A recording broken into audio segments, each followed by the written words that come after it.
Welcome to the deep dive. This week, we're digging into a really fascinating acquisition, a deal that cost over $100 million, and it's pretty much reshaping how big money interacts with decentralized finance. Yeah, this is so much more than just a standard merger. It's Yeah. it's like a blueprint. For years, we've all been talking about the friction, what's slowing down TradFi from really jumping into digital assets securely. And this deal kind of tackles that head on. It smashes right into it. Okay, so let's unpack it. The headline fact, Paxos, which is, one of the most highly regulated blockchain companies out there, is buying the secure wallet startup Fordefi. And not for a small amount. Over 100 million. Exactly, and you have to remember who Paxos is. They're all about regulatory clarity. They issue regulated stablecoins. They power the crypto services for giants like PayPal, Revolut. Yeah. They're the compliance guys. They're the safe hands. And then you have Fordefi, which was all about agility and deep integration with all these DeFi protocols. It's an odd pairing on the surface. A bit of strategic dissonance, yeah. Which is why it's so smart. Paxos had the trust, but they were missing that secure on-ramp, that access layer to the protocols themselves. So our mission for this deep dive is pretty clear. We need to answer the big question. Why did this titan of compliance spend 9 figures, specifically on wallet infrastructure? What does this move tell us about what institutional money is demanding from DeFi? Well, the initial takeaway, for me at least, is that Paxos is signaling a huge pivot. For years, they were squarely focused on the safe harbor of crypto issuing assets, custody. The basics. The regulated basics, yeah. By buying Fordefi, they are closing this massive gap in their offerings and positioning themselves to be the main gateway for institutions that want high-security, compliant DeFi. Okay, so let's start with the players, because their reputations are absolutely central to this whole story. Paxos is, as we said, the embodiment of trust first in the crypto space. Oh, absolutely. They are the company that an institution calls when they need to show their board, their shareholders, their regulators that they're being rigorous. Their entire model is built around compliance. Whether that's custody or issuing stable coins like the Pax dollar. Exactly. They have spent years and a fortune building those relationships, satisfying these incredibly complex regulatory demands in, multiple countries. They are about stability, not really experimentation. And on the other side, you have Fordefi. They came into the market focused squarely on, well, the cutting edge. Right. They're a New York-based crypto wallet startup, but, and this is key, they're not a retail play. Their whole thing is providing secure, scalable key management for institutions. For institutions that need to interact with dApps and protocols. Programmatically, yeah. They bridge that gap between what an institution's governance policy demands and the speed you need to actually operate on-chain. We have to talk about that price tag right away. Over $100 million for a wallet startup. This feels like it's not just about buying some code. It's about buying time and maybe even established expertise. That's it, 100%. The price tag just screams speed to market. Just think about it. Paxos could have tried to build this multi-party computation infrastructure themselves. But we're talking years of R&D, of security auditing, of trying to bolt it onto their existing compliance frameworks. For $100 million plus, they get a team and a tech stack that's already proven, it's audited, it's ready to go tomorrow. And it's a stack that was built from the ground up for the DeFi world. It's not some legacy system with crypto features tacked on. Correct. They are buying a developer-centric infrastructure that already knows how to connect to hundreds of different protocols. This just immediately levels up what Paxos can offer. We're talking complex wallet and custody services tailored specifically for institutional DeFi. Okay, that brings us to the core question. Let's call it segment 2. Why the wallet? Why was this specific piece of infrastructure the priority? If Paxos already handles regulated assets, regulated custody, why drop this much cash on the access layer? This is where we have to talk about the concept of the crypto stack. Every digital asset service has layers. Paxos already dominated the bottom layers. The asset layer, so issuing stablecoins, and the settlement or custody layer. Exactly, the foundation. Yeah. But what was so obviously missing was that secure access layer on top. So the wallet isn't just a digital pocket to hold keys. It's the engine. It's the thing that lets their big institutional client, let's say an asset manager, actually use their funds to participate in yield farming or lending or whatever's happening in DeFi. Precisely. The move lets Paxos control more of that whole operational flow. They can now offer clients the actual tools for these complex use cases. Wallet custody, proper key management, compliant transaction signing. Without it, their custody service is just a very secure but static vault. Which suggests that the traditional custody models just weren't cutting it for complex DeFi. What were the big hurdles for institutions that Fordefi's tech actually solves? Well, traditional custody is incredibly secure, but it's also really rigid. It's designed for holding an asset for the long term. Set it and forget it. Right. But DeFi needs immediate programmatic interaction. The keys need to be ready to sign a complex smart contract transaction in seconds, maybe dozens of times a day. Institutions just couldn't do that securely while also maintaining their own internal governance. Things like segregation of duties, internal approval chains, audit trails. All of that. So this acquisition lets Paxos serve those clients who need that direct high-frequency access, but also have to maintain those robust regulatory standards. It's the marriage of the Paxos trust-first model with Fordefi's much more agile infrastructure.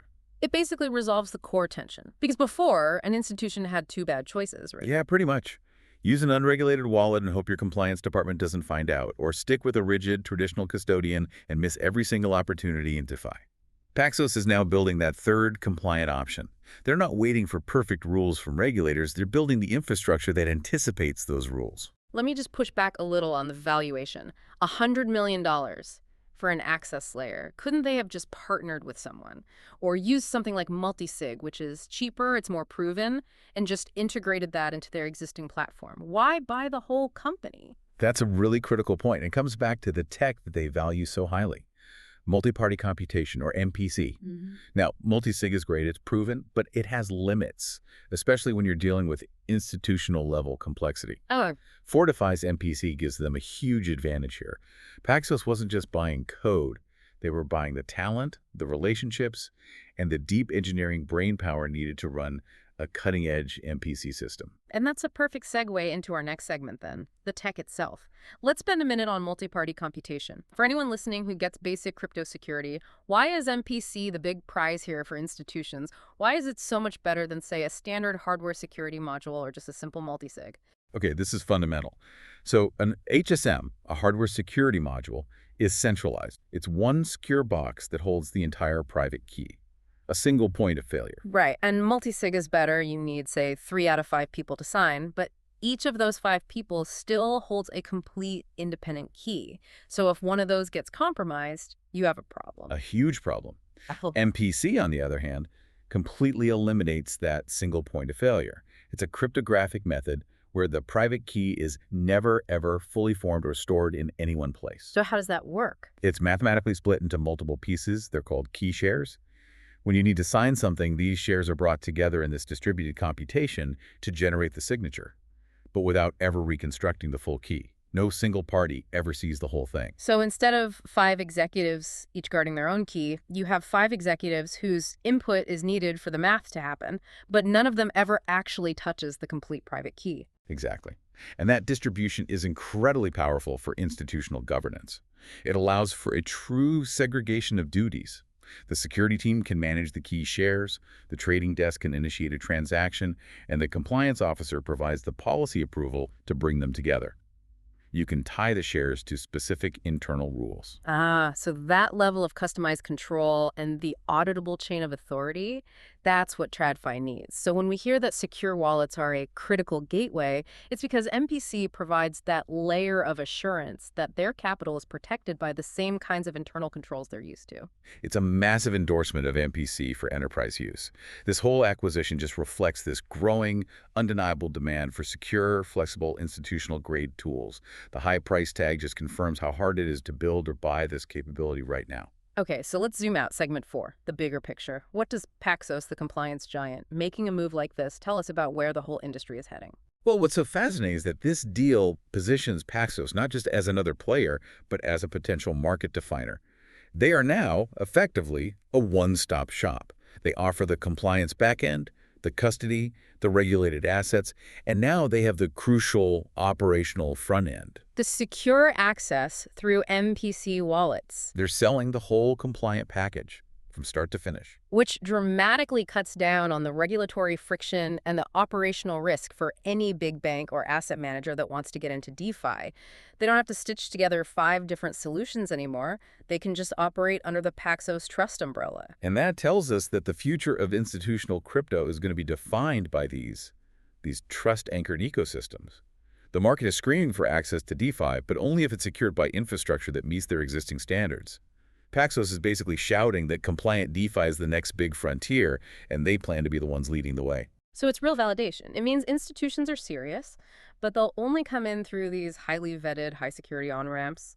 The days of big players using risky experimental tools are probably numbered. We're seeing a convergence here, not a competition. You have a regulated giant buying the most agile, developer-focused tech designed for interacting with smart contracts. That mix is incredibly powerful. It allows innovation to happen, but it minimizes the policy risk. So, to summarize our deep dive here, we've looked at the news that Paxos, the regulated custody giant, spent over $100 million to buy Fordefi, an MPC wallet specialist. And the strategic reason is pretty clear. Yeah, it's to claim and define that essential institutional gateway into what's becoming the next major market, compliant, regulated DeFi.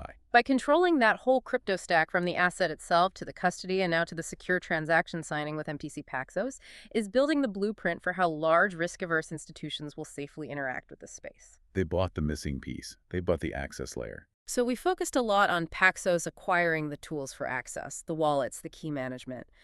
But if compliant DeFi really is the next frontier, and Paxos has now solved this piece of the stack, it brings up a pretty important question for you, the listener, to think about.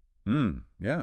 Think about the rest of that stack. Now that custody and key access are getting solved, what other foundational pieces will these highly regulated firms need to buy or build next to fully capitalize on this ecosystem? We're talking about things like specialized real-time risk analysis tools for protocols, or maybe decentralized identity verification that can satisfy KYC and AML rules on-chain. Exactly. The access layer is getting locked down, but the governance and the risk layers of that institutional DeFi stack, that's where the next wave of massive investment is going to go. The infrastructure battles are shifting from who holds the keys to who can best manage the risk. It is just fascinating to watch this evolution, seeing this combination of maximum security and maximum innovation of the digital asset space. Thank you for joining us on this deep dive.